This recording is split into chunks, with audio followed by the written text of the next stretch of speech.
'Tis the season for crucifixion by chickens.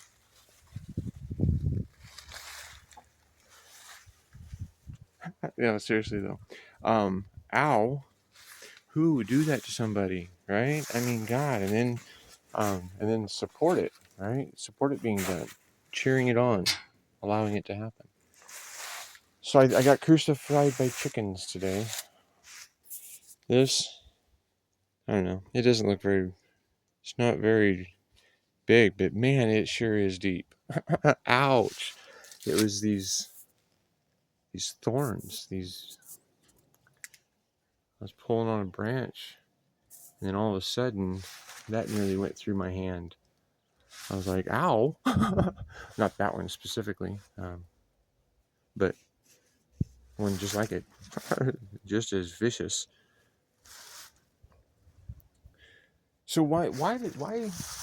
According to the storybooks, we've, as a civilization, civilized people, we supported the killing of somebody somewhere else because somebody said so, right? And I've in my 51 years here, I've come to realize that nature is what makes sense because it can't be advertised away from what is natural, right? I mean, if there's a really popular chicken on TikTok doing a challenge of standing on a hot plate, none of the other chickens will really sign up for that one very, very quickly.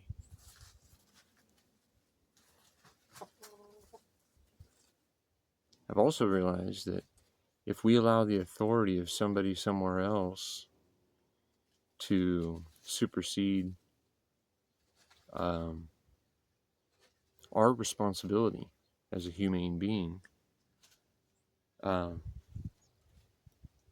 we're supporting the things that we don't want to see supported in the world. Right? And if we support the things that we don't want to see supported in the world, and then complain about what's being supported, one might think that we might need some expert some expert input, right? Because sometimes when people are doing the same thing over and over and over again and expecting a different result, and it's not working in their life, and they start to affect everyone else around them,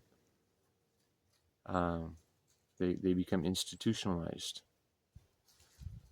But there became so many people that were becoming institutionalized that I think it was President Reagan closed the institutions, basically pushing a lot of these people that nobody else will support onto the streets. And then they became a police problem.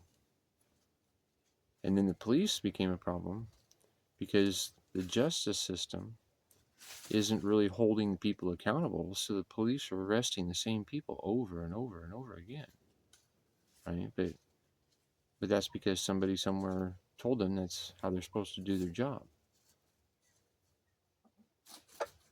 And if people logically consider that if we call this a civilized society, that it should be basically civil, right? We shouldn't be beating people up or throwing them in cages if they haven't hurt anyone. But that's what we're doing. We're saying that, oh, you have something that somebody somewhere said is illegal, and or you, oh, are you kidding me? You're putting something into your body that somebody somewhere said it is not okay, like raw milk. Oh my God! And you mean you bought it from somebody? Holy shit! We got to get our fingers in this and throw somebody in jail, right? But while methamphetamines and fentanyl is pretty much available anywhere on the streets, right? I mean, it didn't used to be raw milk. It just used to be called milk, right? I mean, that's the way milk comes out. That's the way babies drink it, I mean, that's just the way nature works. But, usually it's, human babies um, sucking off of their mom's mammary gland, right? Instead of a cow's or a goat, right? But it seems like in today's world, it's all about, the mammary glands have been and are now being called boobs or tits or tatas or all these fantastic names that people come up for the female chest, right? And they're used to sell sports cars and beer and exotic vacations, exotic experiences, all of these things that you deeply desire. But yet, when they're used in public to feed an infant, it's a wake up call. Thank you, dude. That was like on par. Do it again.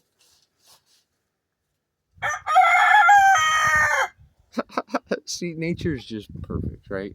But when it happens in public, if somebody sees a chicken walking down the street, okay, if somebody sees a chicken crossing the street, they're not wondering like where's it going. They're calling animal control to get that. What the hell is the chicken doing? Taking over the video and crossing the street. I mean, why worry about it? I mean, is it hurting you? Now he knows he's on video. He says, "Is this one going on YouTube? Do it. Come on. Show everybody what you got."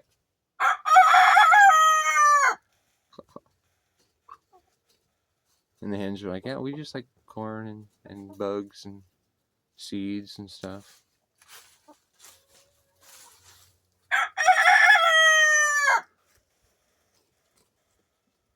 Anyway, yeah. We've stepped away from a natural way of living, and we've stepped into a normal way of living. And it's time to wake up. That the idols, these idols that we're told not to follow, are broadcasted over the masses, right?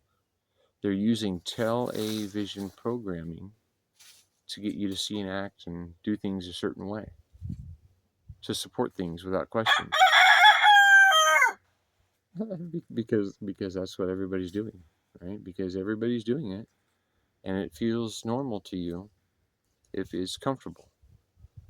But I've stepped out of what that is a long time ago. That culture is being shaped by bureaucrats and advertising of corporations, right? We've allowed corporations to basically take over the world, and the problems that they've been hired to solve are worse than ever. But luckily, there is another way, and that's what I've been studying. I've been sitting in meditation here for a long time, not just today, but for a long time now. And I've been sitting out here in the desert with nothing to do but create things. And so when I started seeing that I was able to start turning the desert into an oasis, I was like, because I always wondered, I'm like, how does an oasis happen? I mean, I know how erosion is prevented, because like if there's a creek that's flowing straight down a hill, I mean, I grew up with the beaver, so and the rooster, and the rooster. I grew up with beaver, and I watch how he works, and I mean, he would, or she, they will even work together. Can you imagine that? Like a little family, they build a little house, building a little space, make it theirs, make it work for them and everybody around them. But they see a fast moving thing of water, and then they try to stop it. Right? They try to stop it. They say, "Hey, wow, there's a lot of energy. This is a lot of cool stuff just floating away. So let's see what we can do to hold it back a little bit." Right? And so they're up in the mountains all by themselves. and they build a little dam, right? And then if they run out of lumber and timber right around where that watering hole is, they'll even dig a canal, and so where they can get to floating um, more material into their dam. And when they do that, they're hydrating the landscape that supports more tree growth. And when they spread the water out and they hold it to the land, it starts to just allow everything to start working really well. And when everything's working really well, everything thrives. You know, we don't have as much fire or flooding or erosion or drought or famine. So that's what I'm introducing out here at the Apocalyptic Ashram, Hawkshaven, is another way to do our lives that is different than what we've been advertised. But it's popular. I mean, you know, people do it. I mean, and people are doing a better job at this than I am, because they've got like 10 kids and their families and stuff that they are hanging out with, and everybody's doing a little bit, you know. But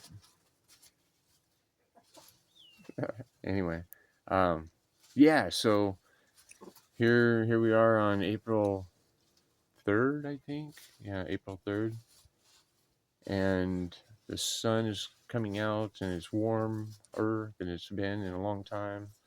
And but yeah, so I just was inspired to um, share some ideas with you this morning. So if you will, like this and subscribe to it, whatever. It helps the channel grow, and it's my belief that simple thoughts heard out loud can shift the course of humanity. And if we all do a little bit, we can really take care of the problems to where there isn't so many people suffering. And when so many people aren't suffering, there's probably going to be less crime and drug dependency, and people choosing to remove themselves from this life experience prematurely. So thanks for watching.